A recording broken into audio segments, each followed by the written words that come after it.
people have definitely started describing the games more like the NFL, right? In the NFL, if you don't show up, good luck. Yeah. You're going to get beat. And now it's happening, especially in our conferences in the Big Ten, SEC, top to bottom. If you don't show up every week, you better watch out.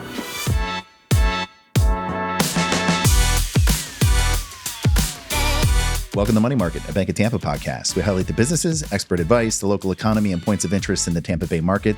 Follow us on YouTube, Spotify, Apple, and wherever you find your favorite podcast. And make sure you like, follow, subscribe, and share this episode with a friend or colleague. I am your host, Owen LaFave, the Pinellas County Market President for the Bank of Tampa, Tampa Bay's oldest and largest community bank. Today's guest is Blake Guthrie, the Director of Community Partnerships for the ReliaQuest Bowl. Guthrie's responsibilities include strengthening current and developing new partnerships for the Bowl, in addition to community outreach initiatives and select event management roles within the Bowl. Blake has an extensive two-decade sports management background, including time with the Miami Beach Bowl, ESPN events, the Tampa Bay Sports Commission, University of South Florida Athletics, go Bulls, and the past freelance bowl involvement as the game director beginning in 2007. He is also involved with numerous community organizations, too many to list, but excited, as we were talking before this started, the chair-elect for the South Tampa Chamber of Commerce. That's correct. So Blake, welcome to Money Market. Thank you for having me. Obviously, great opportunity for us to talk about the bowl game as we come up on team announcements. So thank you for having us. I thought the timing worked out well, and I see you are you're branded. You're wearing your blazer there. We're ready to go. It's obviously an exciting year in college football. Working with our two conferences, the Big Ten and the SEC, to figure out what that matchup's going to look like in Tampa. That's well. I mean, you got two of the biggest and best conferences in college football. But absolutely. I do want to talk about the blazer. Is that like a thing for every bowl? Is that a standard? And I think that's probably started with the Orange Bowl 80 years ago. Yeah. And especially when you're traveling, when you're going to different campuses, so you kind of stick out and people know that you're affiliated with a bowl game. So it's kind of the look that we go with. It's a little bit different than the bright orange, probably, of the Orange Bowl, or some other yellow ones of the Duke's Mayo this Bowl. Is a lot more reserved. Yes, a little more classy. You can wear it a little bit more often to sittings like this and events that we have. But again, people in our selection committee and our board of directors all have these as well too, so people know that they're with us. Well, I want to start with the history a little bit, because there's a long history of the bowl here in Tampa, but I mean, started as the Outback Bowl, right? This is our 40th year this year of the bowl game. We actually started as the Hall of Fame Bowl. Previous to Outback becoming our title sponsor. So Hall of Fame, and then Outback Steakhouse is our title sponsor for 27 years. Long time, right? ReliaQuest is now on their 4th year with us. Now, how did that partnership come about? Yeah, coming out of COVID, I think Outback had to do some different things in their marketing budget. So kind of came to us, and we're looking to do different things. So give us an opportunity to kind of step back. And again, we announced Outback was leaving actually on my 40th birthday. Ironic enough. Happy birthday. Yeah. So in March of 2022, they elected not to continue on. And we got calls immediately to us like, that's hey, fantastic. We saw this news. What's it look like for you? And we kind of, like I said, had to take a step back and say, hey, we don't know. We haven't gone to market in a long time. We don't even have a deck. So we had to get that together. And then started making calls, people calling in, had some broker interest in terms of working on our behalf. And we had a gentleman that reached out to Brian Murphy, had a call with him. And it was kind of like within, I think, 60 days of that announcement, we had them locked in and loaded. That's really incredible. Rolling. So it's been a great partnership for these 4 years. Brian and his team over at ReliaQuest do a tremendous job. And it's very nice to have a title sponsor in your own market. Oh, 100%. I know not everybody can have that, but just it allows for that synergy between the two organizations.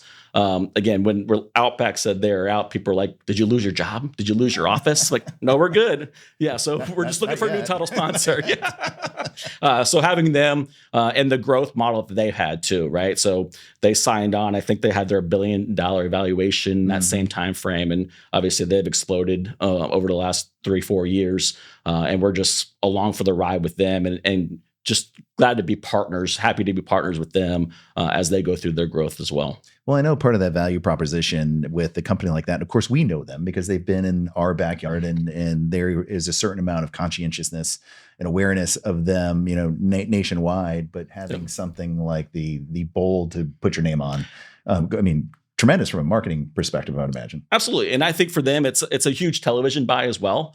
And they have a quote that they go by is make cybersecurity a team sport. So they've kind of built on with us. And then when you see their commercials through college football season, through the bowl season, the way that they market what they do at ReliaQuest and cybersecurity, we're just kind of that anchor that they put their wagon anchor to our wagon, right, and to try to go nationwide with theirs. And they've started some on-campus promotions. They're doing some classwork as well, just to promote cybersecurity and get those former teams and athletes back involved with what they're doing. No, that's great. And I know, USF is starting a big cybersecurity program, and to have them in town with ReliaQuest, it's absolutely. I don't know, we're Cyber Bay. Yeah, here we go. How long are those agreements typically for? You try to get for 6 years, 3 to 6 years. The bowl cycle goes in 6-year cycles. So with your conference alignment, with us, the Big Ten and SEC, your TV contracts. So we're actually coming up on the end of our 6-year cycle right now. So we're now in the process of working with the conferences, with ESPN, and with ReliaQuest for our next term. That's interesting. So how long has that agreement been? And so I know it's 6-year cycles, but with the Big Ten and SEC, I mean, I feel like as long as I remember, I mean, that has always been kind of the combination. Yeah, I would have to go back and look to see exactly when they've been on, but we're going back 30 plus years with those Big Ten and SEC, as well as ESPN. Okay. So what placement of teams from both of those conferences are in the ReliaQuest Bowl? Absolutely. And so, again, there's been a lot of change in college football throughout the years. Love to get again from the BCS to the playoffs. There was 4 teams. Now there's 12 teams in the playoff. Yeah. So we kind of work with both conferences and trying to figure out where we land in that position. So right now on the Big Ten side, you have your teams that make the playoffs, and then Orlando and the Citrus Bowl pick in front of us, and then we pick after them.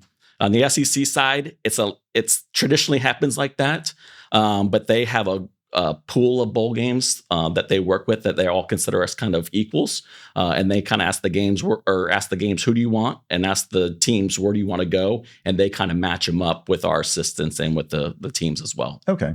What goes into that consideration? I mean, obviously you want a good team, but I mean, are you looking at things like, okay, does this population base travel well? Is it, I don't know. I'm always excited less excited these days, but I'm a USF grad. Yeah, me too. Go Bulls. Okay.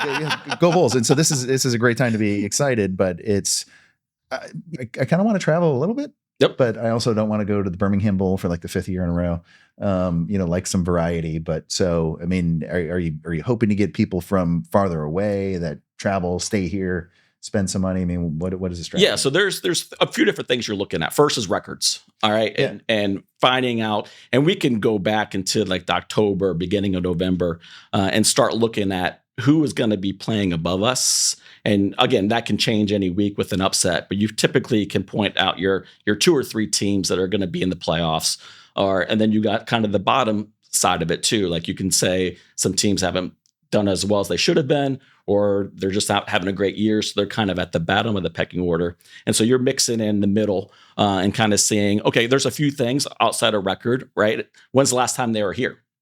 Right. That's a big thing for us in terms of. Do you try to get some variety? Yeah, you want variety. Okay. The conferences want variety. The teams want varieties as well. They want to showcase different areas, bring their team different places, and then obviously travelability is a huge part of that too. So you want to find those teams that will come right and bring their fans with them, and then on top of that is TV. What are the people that are staying at home across the country, across the world, what do they want to watch in that matchup? So I think you saw last year when we had Alabama and Michigan, you kind of had all that, right? You had a great matchup, teams with great records, great travelability, and then the TV numbers were off the charts for a game like that. So again, I think you're looking at college football right now. There's a lot of change going on. There is. But the constant is the TV numbers are going through the roof. The interest in the stadiums is at an all-time high.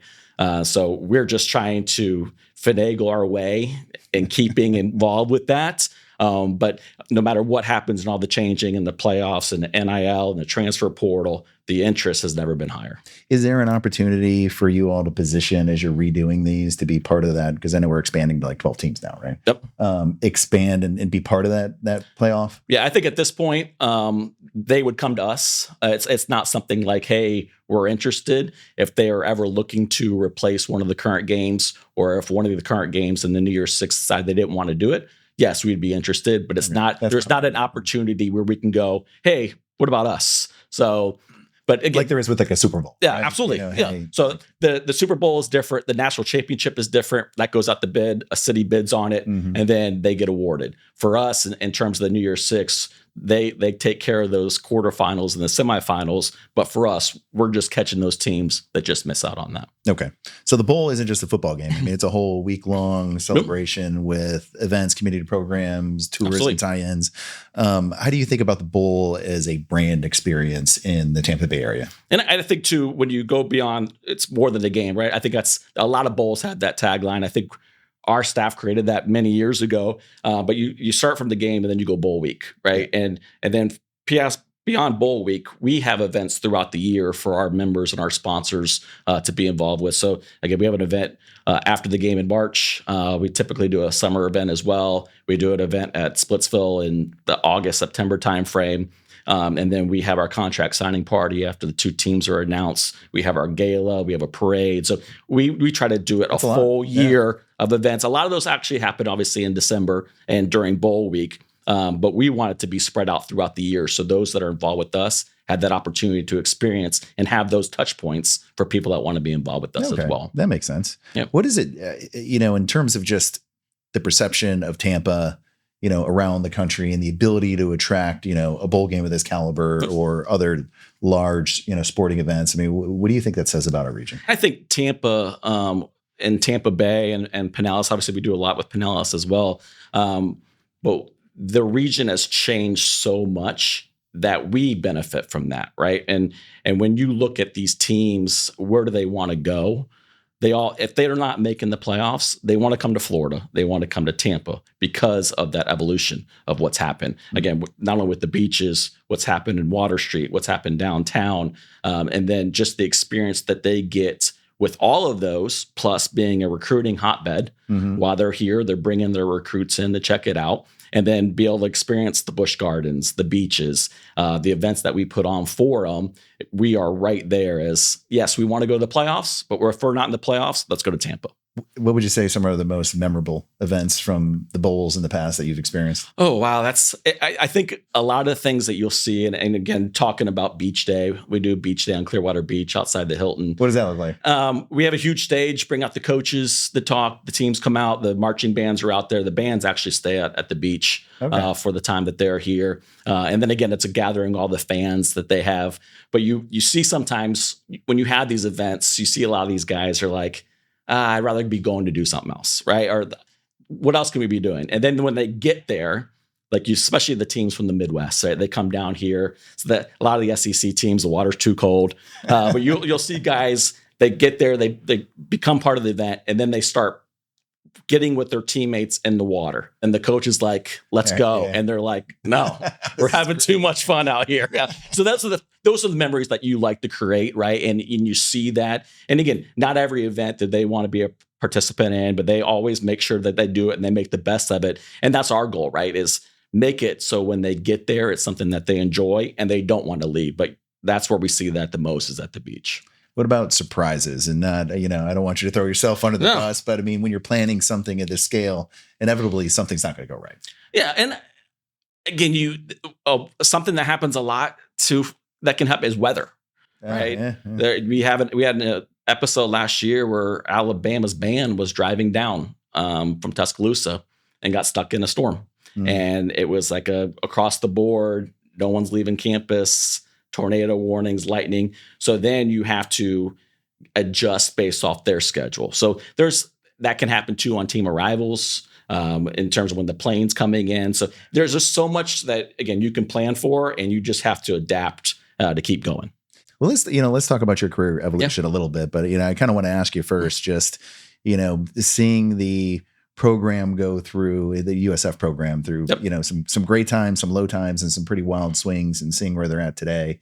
I mean, what's your reflection on the program? Yeah, and I was there in the early 2000s. I did football video under Coach Levitt. As a student worker, I was just trying to get involved. Obviously, those were great times. Especially that 02, 03 teams.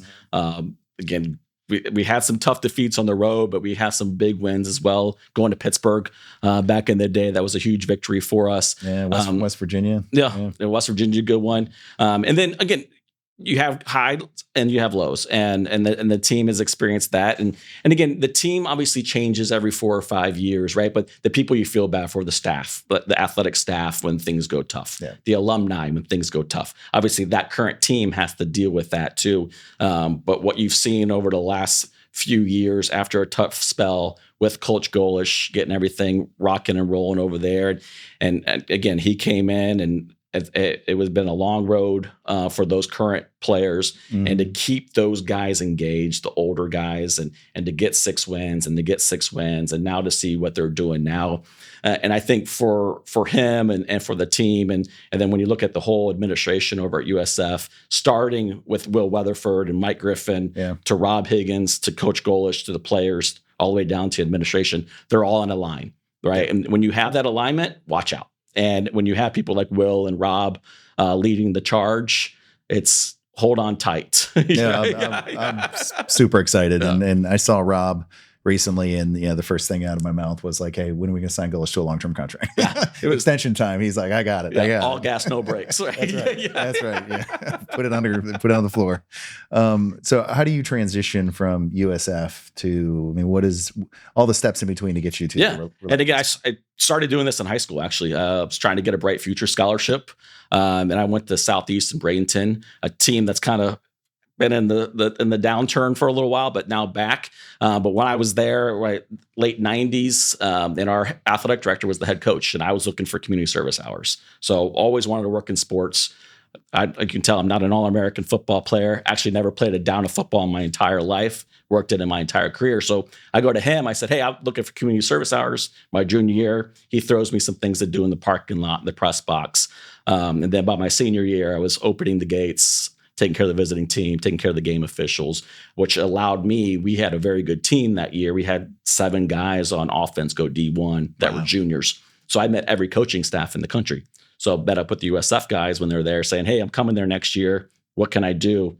Come into the trailers. When you get here, we'll find something." So that led to the video. Yeah. So video led to working in some sports information for a little bit. I was an intern for events, and then with ESPN Regional Television, who owned our multimedia rights back then, which again, so I did that as a student, all those different jobs. And then the day I graduated, Rob Higgins takes the job at the Tampa Bay Sports Commission, which opened up a full-time job for me. So worked out perfectly. So I worked at events, ran our basketball and football, really the game presentation side of that with the video boards and the timelines, which led me, I did that for few years. Then Rob brought me over to the Tampa Bay Sports Commission for those 6 years, bringing in the major sporting events to Hillsborough County and to Tampa, which led to go to ESPN. So I was with ESPN for a couple of years, started a game in Miami, and then came back for the ReliaQuest Bowl opportunity. But through all that, I actually did 13 years as well as the game director for the Outback Bowl. Okay. So would come back between Christmas and New Year's and show my skills off a little bit for them. And it worked. They had to hire me. After 13-year interview, it was like, we got to hire this guy. Glad to have you back in town and doing what you're doing. Absolutely. How does the whole arrangement with the funding, the contracts, the bowls with ESPN work? I mean, it seems like ESPN kind of controls everything. And I mean, is that the reality? I mean, not just ReliaQuest Bowl, but it seems like, I mean, they are integral to the entire bowl system. Yeah, and I think for any bowl game, right, there's a few pillars that you have to have. You got to have your 2 conferences, right? So for us, the Big Ten and SEC are huge pillars, and especially in terms of what college football is about. Those 2 conferences are leading the way. Obviously, ESPN, having your broadcast partner is a huge part of that as well. And then your title sponsor. So those 4 things, we're lucky to have great partners and all of that. And then on the ESPN and television side of it, again, I think right now there's 43 bowl games. I don't know. I feel like it's always changing, but it really hasn't changed in a while. And they have the television rights to 41 of those. Okay. Right. And they've had them for a long time, so right? I'm not saying. So no, you're not. And then there's probably, again, of all those bowl games, there's, I think, around 20 of those that they call O&O, which is own and operate as well. So their staff works for ESPN. And so they do the whole thing from, again, selling the tickets, just like we would do. Sell the tickets, sell the sponsorship, run the operation of the event, but then own the rights to the television as well. So Gasparilla Bowl here in Tampa is an ESPN owned and operated game as well. Do you know what the impact is financially to the local economy? Again, it's hard to say on any given year, but over the last 39 years of the game, we're about at $1.2 billion economic impact. Wow. So there's a lot that goes into that, right? And it's filling the whole hotel rooms, it's filling the restaurants. And then when you kind of go back to why bowl games were started, it was really to fill that gap at the end of the year between Christmas and New Year's in Miami, right? When travel comes off. And that's where we were, right, in Tampa. So filling that gap of where there's no business travel at the end of the year with bringing those fans in for a football game. And obviously Tampa's changed. The hotel rates that we used to get 20 years ago, we're not getting now. But we still have our place in being that economic engine at the end of the year. So again, that 1.2. But on top of that, we've paid out over $180 million to the two schools. So obviously they don't come for free. So we got to take care of them in terms of the payout to get them here. And then in 2016, we started our charitable giving initiative. It was a thing our board decided to do.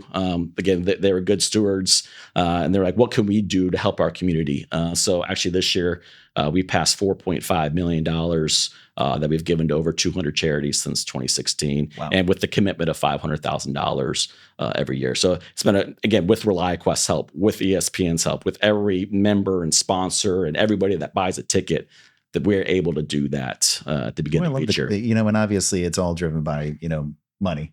No. But the fact that, that's a significant contribution back to the community, and it's a great thing that you all do. Yeah, absolutely. Especially as our own nonprofit organization, right? It's very rare for a nonprofit to be giving that kind of money out to other local nonprofits. But again, we put ourselves in a good situation because of all the partners that we have that we're able to do that on top of the game. Yeah, no, and thank you for doing that. Yeah, absolutely. What do you think about the business of college football right now and how the NIL has changed everything and the league is really in flux? I mean, what's your take on it? And you get some people that say, oh, I can't watch the game anymore. It's changed. The players are getting paid. But if you go back and you listen to the experts talk about college football right now, and I've mentioned it earlier, it's never been bigger. It's never been more people in the seats. The television numbers are, again, through the roof every week. I just saw the television numbers a couple of days ago for this past week. And again, you're getting constant 8, 10, $12 million, 12 million viewers at a end season game. That's a lot. That's a ton. And so I think no matter all the changes, and then again, when you talk about NIL, there's a lot of people that talk about paying the players they shouldn't be paid. But for what NIL has done to college football, right?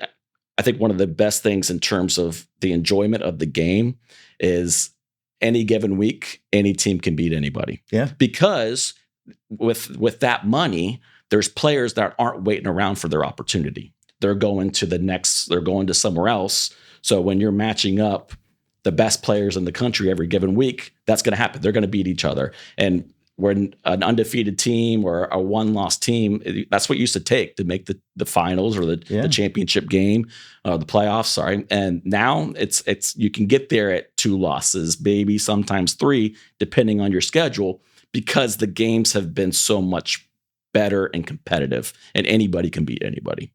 I don't. So I appreciate the fact, and I think the athletes should be able to take advantage of it.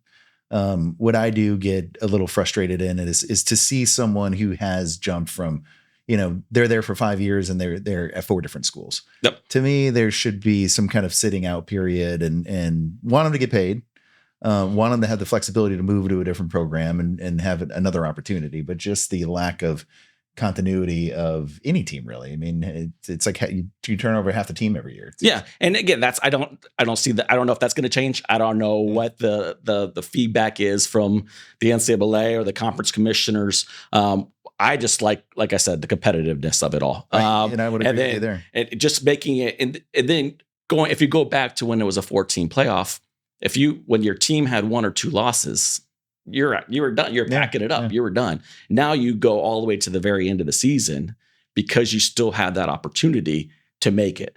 And if you don't make it and you just miss out, there's games like us that are benefiting because the fans are still engaged, the players are still engaged, and they're ready to go compete one more time. When I think to that point, I think the playoff system has also attributed to that too. Nope. But I mean, I think that also gives teams that, to your point, those teams were on a fringe, an opportunity, and who knows? I mean, they're going to be playing a number 1 seed. It's probably not going to be much of a game, but who knows? Yeah, and then you saw even last year, right? The 4 teams that got buys as the conference champions, they lost in round 2. Yeah. So it shocked everybody. It can happen at any time. And I think the more that you have this, the NIL and the kind of what's happening in the transfer, like. We do weekly picks just for fun in the office, just to see who can win. And sometimes you're like, how the heck did that team beat that team? Right. But that's how college football is. And people have definitely started describing the games more like the NFL. Right. And the NFL, if you don't show up, good luck. Yeah. You're going to get beat. And now it's happening, especially in our conferences in the Big Ten, SEC, top to bottom. If you don't show up every week, you better watch out. So what's your office record? How you doing? I'm actually winning it right now. All right, yeah. Nice job. All right. Little pat on the back. Yeah. I didn't, I'll go back last year. So what is there, 16 weeks, 16 weeks in the college football season? I had a donut. So for last year. Okay. I was going to say I need to call you. I'm making up for this year. But okay, never mind. No, you don't want my betting. No, there's no lines in this. This is just straight up for fun. Okay. Yeah. All right. So do you think the playoff format then has reduced some of the importance of the other bowls? No, I don't. Because there's 80 something teams that are going to make bowl games. And everybody wants that one more shot. And especially when you take right now, you take 24 or you have the 12 team playoffs. So you take you take the 12 teams off the board. You still have those 60 something. I'm not very good at math. So you have those teams that still want that opportunity. And again, from the game that starts on December 16th all the way up past January 1 and to the continuing of the playoffs, you watch those games. And again, ESPN will tell you people are watching. And again, and you might watch it, and you might watch it on TV and see like there's the attendance at the stadium might not be as high in some of these games, but the viewership numbers that you'll get from ESPN will tell you different. The interest is still. I mean, oftentimes there's a lot of just teams that wouldn't play each other. There's kind of an intriguing story of, absolutely both of their seasons, and you're like, I want to see what this looks like. And I think that's the good part about us too, right? I mean, you had the Big Ten, SEC play each other, and even when they play each other during the season, it's a huge game. Mm-hmm. And then you go through your conference matchup, and then again, when you're coming to our game, you want to beat the heck out of that team. Yeah. You don't care who it is. It's from the rival conference. You want to show them that you can dominate them. And so and for us, it goes back and forth every year, right? It's Big Ten one year, SEC the next, but for us, that's what makes it enjoyable. And it's funny. I joke with my wife, or I'll go see someone in the stands. Who are you rooting for? I'm always rooting for the team that's losing because I want a close game. You want a game, yeah. You want it to be fun. Yeah, no blowouts. Let's keep it going to the win. Let's make the fourth quarter go to the last drive, so the eyeballs on TV stay with you. Yes, that's the importance of that. I get that. You've managed relationships across schools and conferences, and having to negotiate contracts. So, what would you say are some lessons you've learned from high stake negotiations? I think is one thing I've always learned in all this business is take your time responding.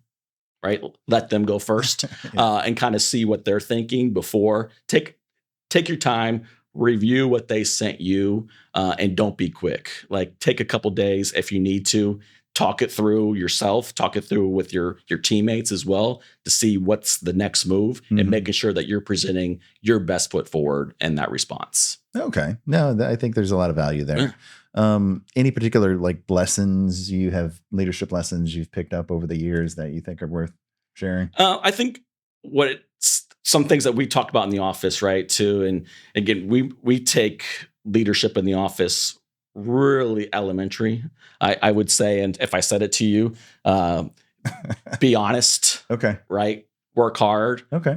And be there when your teammates need you.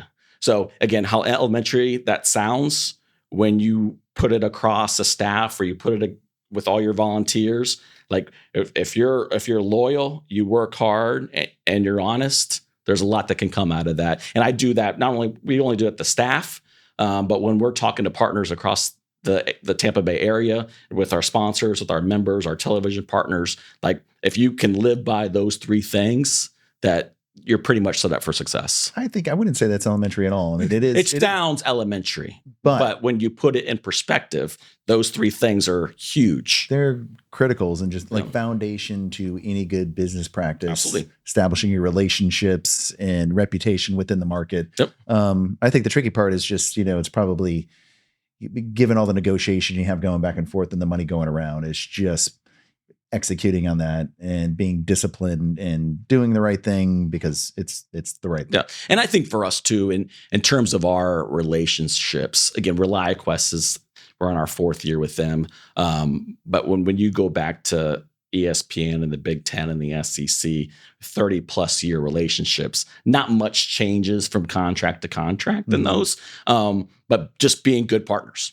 And they're great partners. We're great partners. If they need something for us, if we need something for them, and just having that conversation like, hey, this is what we need, or this is what we can give you. And it just, again, for 30 something years, it's worked in that right. Well, I think maybe, something simple, but can you elaborate on your style of, dealing with people and relationship building? I mean, you're out in the community. Yeah. You've got a great reputation. I mean, you're getting ready to be chair of the South Tampa Chamber. I mean, I think people respect you and like working with you. But so, I mean, what's kind of your keys to? I think for me, it's relationship driven. Again, especially on the sales side, it's in this market in Tampa Bay. If you're fake, you'll be exposed. And so if you're trying to make transactional sales, good luck, especially in this business. Like I want to go to happy hour. I want to go to have coffee with you. I want to go have lunch with you. I want you to start. I want to hear about your company. What do you do? How can we help you? And this is where, once I hear that from you, this is what I really think we could benefit you from the bowl game. Is it meeting new companies? Is it taking care of your clients? Is it bringing your staff to the game itself? I just think hearing what they have to tell me before I just give them what the bowl is. No, let me hear what you have to say. Let me tell me about your family. Let him go first. Yeah. Go tell me about your family. Tell me about your career. Where have you been? Where'd you grow up? Did you go to a Big Ten SEC school? Right. Because that's another thing where I could lean in on that too. But I want to know you as a person and your company before I tell you anything about what we're doing at the ReliaQuest Bowl. No, that's great. I have seen it in practice. Thank you. So as we're kind of wrapping up, Blake, I mean, what do you see as the future for the bowl format evolving? I mean, the bowl game here. And I think in playoffs, right, and playoff expansion, there's talks of all kinds of numbers, right? Is 12 the right number? Is 16 the right number? Is it 14? Is it 24? Is it 26? And you can make a case for anything, right? Okay. And I think for us here in Tampa, luckily we're here in Tampa, and the Big Ten wants to come here. The SEC wants to come here. ESPN wants to put a game on television from Tampa. The stadium's unbelievable. What Tampa Bay offers to these teams is unbelievable. So I think for us, no matter what happens, we just have to be nimble. We have to adjust. We have to make sure that we provide that same experience that we've been doing for 40 years. And I don't think that's changing. Again, people can say the focus has gone to the playoffs. Yeah, it has, right?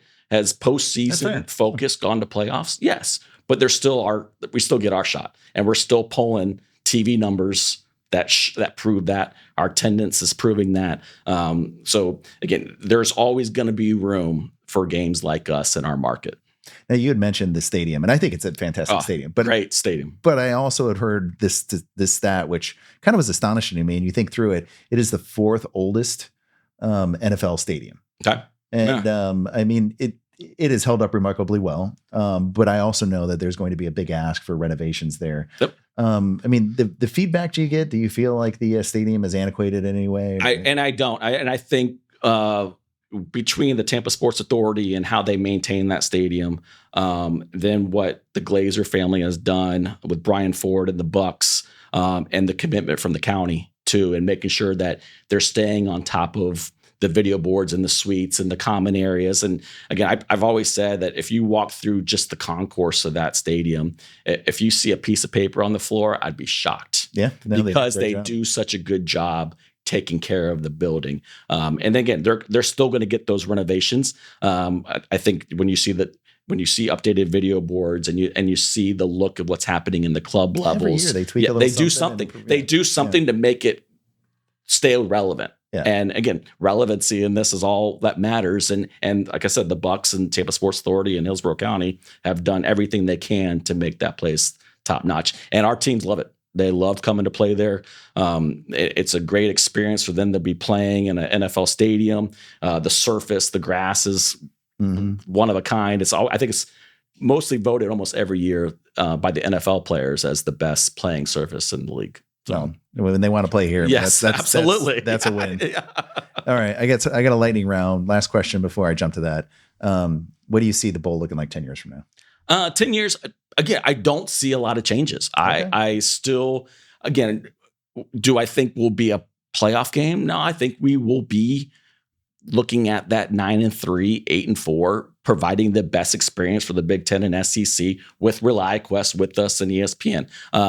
Again, will we have to make some adaptations? Yes, we're going to have to change some things up along the way. But again, we've done a great job for 39 years going into our 40th, and I still see us staying right there, being relevant, catching those teams that just miss out. Anything special planned for the 40th? We have a new logo for this year, but you'll see some things. I got the old logo on the blazer, but you'll see some things as we get up in the last month before the game. Social media, some different things we're doing there, and then on game day as well. Okay, all right, lightning round. All right, these are easy. I hope so. Is there a special like game day ritual that kind of gives you chills or you think is cool? You've seen somebody else. I come from the game director producer side of things. So my thing is always making sure the timeline is right. But there's nothing that beats a flyover that happens when it's supposed to happen. And directors get hard time on that, right? Like, oh, you missed it. A lot of times it's the pilot that missed it, not the guy on the headset. I'll tell you that as an inside source. Yeah. All right. If you weren't part of the ReliaQuest Bowl, what would you be doing? Oh man. Like I said, I've been in collegiate athletics my entire life. Like I don't know anything else. When I was in high school, before I started working, I thought I was going to be a cop. And I'm still infatuated with following, again, not that I hope for them, but like meteorologists, like Storm Chaser, like you had Mike, Mike's weather page. Yeah. I watched that one. Like that guy, especially during the summer months, he's probably my number 2 go-to website. No, he's so great. Yeah. He's awesome. Yeah. Again, he claims he's not a meteorologist. He just does it as a hobby. But that just how the world works in the weather. Meteorologist was another one that I had thought about before. But that's really happened to me in the last 10, 20 years after college, just being like stuck to that stuff. Well, you're watching all the weather for game day. Yeah. All right. So Tampa Bay's exploded as a sports destination. I mean, what's your most favorite underrated spot in town that you would recommend that when the people come in from, the Big Ten SEC, where do they need to go to? I'm a huge fan of like what's going on at Water Street. Sparkman, great. Don't give up on Sparkman Wharf and Splitsville. Splitsville's still near and dear to my heart for the last 20 something years that place has been open. So I really, when I have it might be the only coaches, original tenant down there, are they? I think it is. Okay. And so I always bring them because you don't know it's there too unless you know, right? Or you can look it up and go. But when we have like our dance coaches come down, or marching band directors, or any special group that's coming down for a site visit, Splitsville every time. Okay. Yep. Good food, good bowling. and some cocktails. All of it. Yeah, It really does. yeah. It's a great place. And a place that I forget about. Yeah, It is, absolutely. It's kind of tucked back. It is hidden back there. But no, someone will have some sort of event or gathering and it kind of puts it back on the radar. And I always think, I should come back here. Absolutely.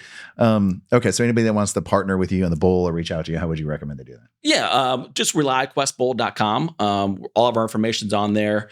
We have VIP club memberships that start at $3,800 all the way up to event entitlements that if people want to get some more advertising. But again, I handle a lot of our VIP club members. So Blake at ReliaQuestBowl.com. It's an easy way to get a hold of us. Okay. Really easy. Anything else you want to add before we wrap it up? No, I just thank you for the opportunity. We're excited to have the Big Ten SEC come in town, the 40th anniversary of the game with partners like ESPN and ReliaQuest. We're ready for another home run. Well, it's a great asset for the community. And like we mentioned, the economic impact is tremendous. The charitable work that you do and what you're giving back is, a true asset. So, Blake, thanks for coming on Money Market. Absolutely. Thank you very much for the opportunity. You can find Money Market and the Bank of Tampa online on YouTube, LinkedIn, Facebook, Instagram, and X. And before you leave, make sure you like, follow, or subscribe. And until next time, we'll be sure to see you around in the Money Market.